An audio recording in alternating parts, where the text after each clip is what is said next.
So last night, Daniel Bryan retired, but he had more to explain. He went further deep into why he actually had to retire and be out of WWE in-ring action. So here it is, and here's my live reaction to this. Things weren't as okay with your brain as you thought. How did you find out that your career was going to be over?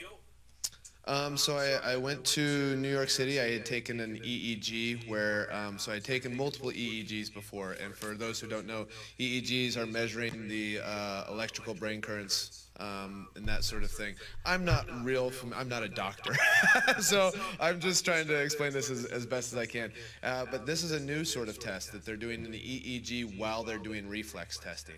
And so that's actually measuring how the electrodes are going through your brain as you're doing reflexes and reflex stuff.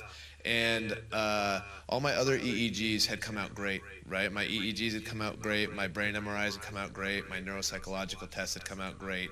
And so I was looking for something further to support my claim that I could come back to wrestling.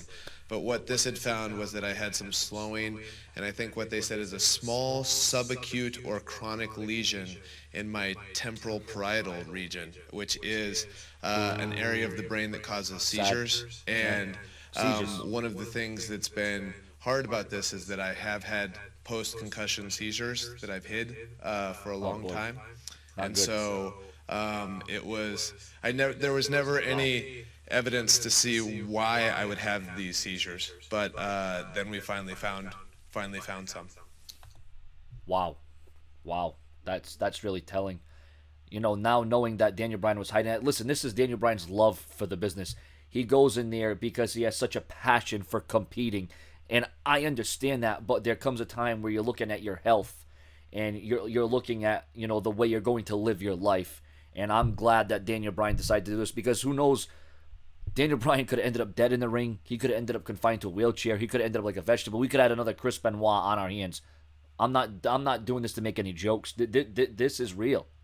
And you know what? Looking at it now, hindsight, I'm glad Daniel Bryan made the right decision, the right choice for not only himself but his fans, Brie Bella, and their kids that they're going to be having in the future. This is as real as it gets, folks. And just watching that breaks my heart. So I'm gonna go off the video now before I start crying like I did last night during the Daniel Bryan retirement speech. I'm gonna leave now, and I'll catch you guys down the road soon. Subscribe.